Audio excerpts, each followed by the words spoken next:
Olá pessoal, tudo bem? Sou o professor Rodrigo Fraga, professor de Física e vamos ver essa questão. Mas antes, não deixe de se inscrever no canal, curtir, compartilhar o vídeo e deixar a sugestão para a próxima questão, certo? Bem, olha só.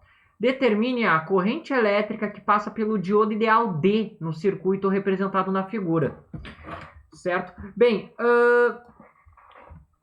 uma questão não tanto complexa, ok? Mas tem algumas ideias bacanas de se trabalhar, que é o seguinte, temos aqui um potencial de 100 volts e aqui um potencial terra, então, que significa 0 volts.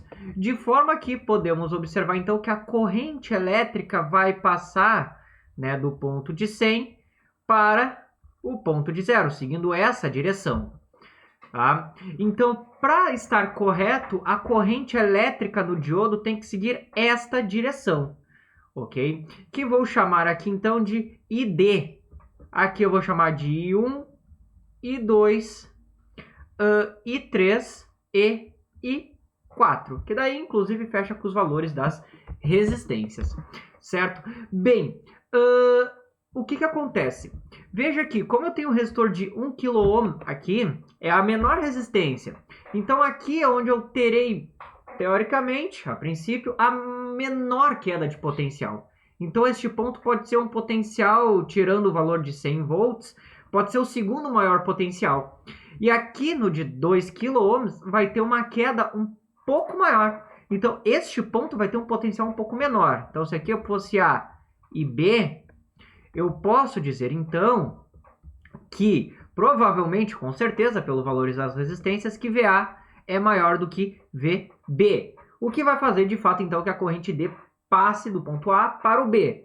Né? Afinal, o símbolo do diodo indica para que direção que a corrente pode passar, né? Se eu tivesse uma corrente em sentido oposto, bem, o diodo ia interromper esse fluxo. Ou seja, eu não ia ter corrente passando, eu ia ter um circuito equivalente a um circuito aberto aqui, né? Então, bem, a gente vai descobrir se esse diodo está corretamente colocado se o valor de D que nós encontrarmos for maior do que zero, ou seja, positivo, certo? Indicando que a gente escolheu certo o sentido da corrente. Caso D negativo, significa que o diodo está posicionado da maneira incorreta, pois aí então está avisando que a corrente está seguindo o sentido oposto, o que o diodo bloqueia. Então a gente tem que pegar e refazer o cálculo, considerando então o diodo na posição errada e sem a passagem de corrente. Mas bem, vamos ver dessa maneira aqui então para ver se está correto. Como temos essa conexão, podemos fazer o seguinte, colocarei aqui o valor de 100 volts, o potencial de 100 volts, e aqui colocarei os valores de R1 de 1 kΩ e 2 kΩ, que são esses dois valores de resistência. A conexão, que daí com o diodo é do 1 kΩ para o de 2 kΩ, a direção, então, vou fazer aqui o símbolo do diodo. Claro, um diodo ideal, então ele não possui resistência, certo? E ali os resistores de 3 kΩ e 4 kΩ. Conectados, então, do outro lado, ao potencial terra 0 volts. Então, só reescrevi esse circuito aqui em termos de 2 e 4 aqui estão colocados embaixo, tá? Enquanto 1 e 3 colocados em cima, certo? Não tem problema, a gente poderia inverter também aqui, é só uma forma de escrever. Pois bem, como tem essa conexão e o diodo ele é ideal, ele não vai apresentar o que? Não vai apresentar queda de potencial de um ponto para outro. De forma que eu posso considerar essas duas conexões, né, esses dois conjuntos aqui, como se fossem duas associações em paralelo. De forma que eu posso, então, fazer a seguinte equivalência. Aqui o nosso potencial de 100 volts e, como temos 1 e 2, né, a potência, então a resistência equivalente vai ser o produto sobre a soma, pares de resistor. Então vamos ter 2/3 de kΩ, né, conectados ali ao ponto que seria o diodo, né? A gente vai fazer isso para descobrir a corrente elétrica do circuito e após isso né? Ou nem descobrir a corrente elétrica do circuito, descobrir a tensão aplicada a cada um deles diretamente. Tá? Daí depois a gente retorna para cá, tá? Para daí descobrir as correntes que passam, certo? Bem, e aqui, novamente, produto sobre a soma, produto vai dar 12, vamos ter 12 sobre 7 quiloohms. E aqui, 0 volts. Neste caso aqui vai ser mais fácil, sim, encontrar o valor da corrente elétrica, pois a resistência equivalente entre essas duas associações vai ser a soma, ou seja, 2/3 mais 12 sétimos. Tá? Vamos obter o valor aqui de 50 por 21 quiloohms. Da primeira lei de Ohm, I, que é a intensidade da corrente elétrica, vai ser a diferença de potencial, que neste caso é 100 volts, de 100 a 0, divididos pela resistência equivalente. Ou seja, a gente multiplica por aquele valor invertido. Só que vale lembrar que estamos trabalhando com o valor quiloohms, né? Então tem que ter um 10 na 3 aqui incluso, certo? Que é justamente o da prefixo quilo. Obtendo assim, então, o valor de 100 por 50, a gente consegue cortar, dá 2. 2 vezes 21, 42. Tá? 42, esse 10 na 3 aqui no denominador vai para o numerador como se fosse menos 3. Eu troco o sinal do expoente e inverto. E 10 na menos 3 é nada mais do que mili.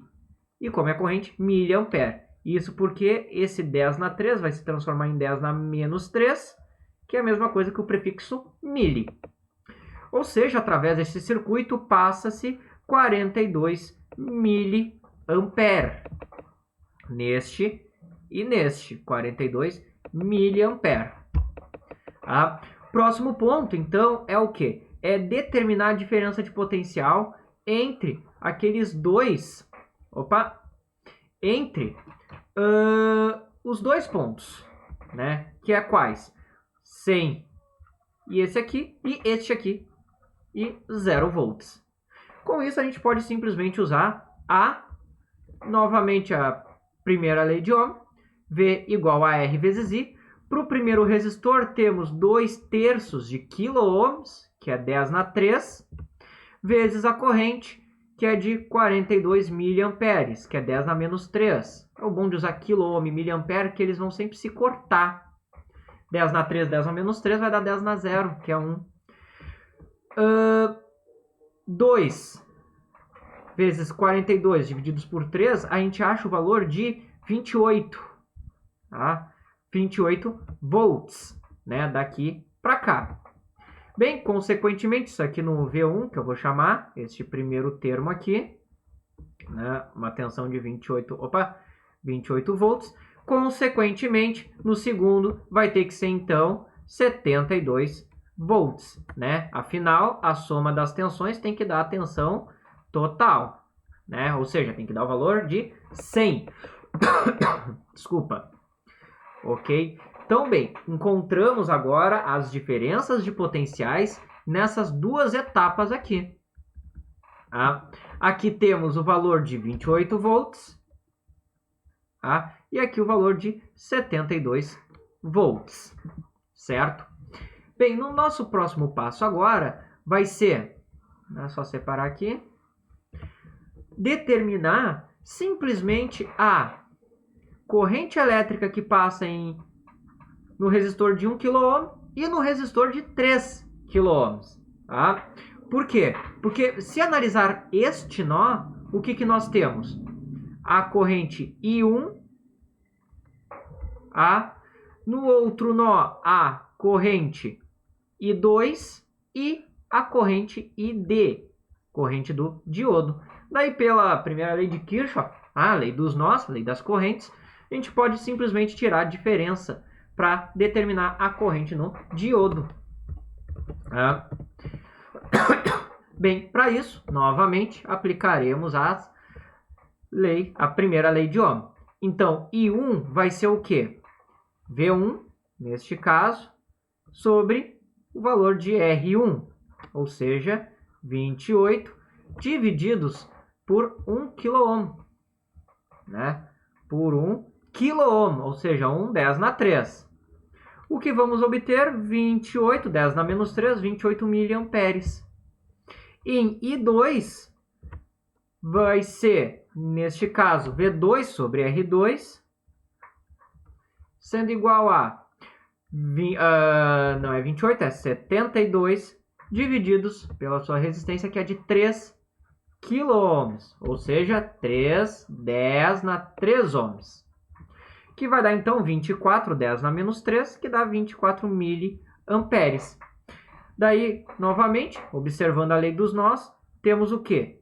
28 miliamperes saindo do resistor de 1 ohm, passando pelo resistor de 1 ohm, 24 miliamperes pelo resistor de 3 ohms, e bem, o valor de ID. E observando pela conservação da corrente, que o valor de ID tem que ser nada mais do que 28 menos 24, resultando assim no valor de 4 miliamperes, ou seja, a corrente elétrica que passa pelo diodo é uma corrente de 4 miliamperes, né? A gente utiliza então o que? A lei dos nós ali no finalzinho para determinar a corrente, afinal a gente não tem o valor de resistência aqui para usar a lei de Ohm, mas em todo momento a gente está sempre usando a primeira lei de Ohm basicamente, e antes ali as resistências equivalentes, certo? E obtemos aí então o nosso resultado, né? O valor da corrente I do diodo, que eu estou chamando de ID, igual a 4 miliamperes. Certo, pessoal? E bem, essa era a questão. Espero que eu tenha ajudado vocês. Quaisquer dúvidas, postem nos comentários, respondo sempre que der. E bem, pessoal, não deixe de se inscrever no canal, curtir, compartilhar o vídeo e deixar sugestão para a próxima questão. E aí, desejo então a vocês bons estudos e até a próxima!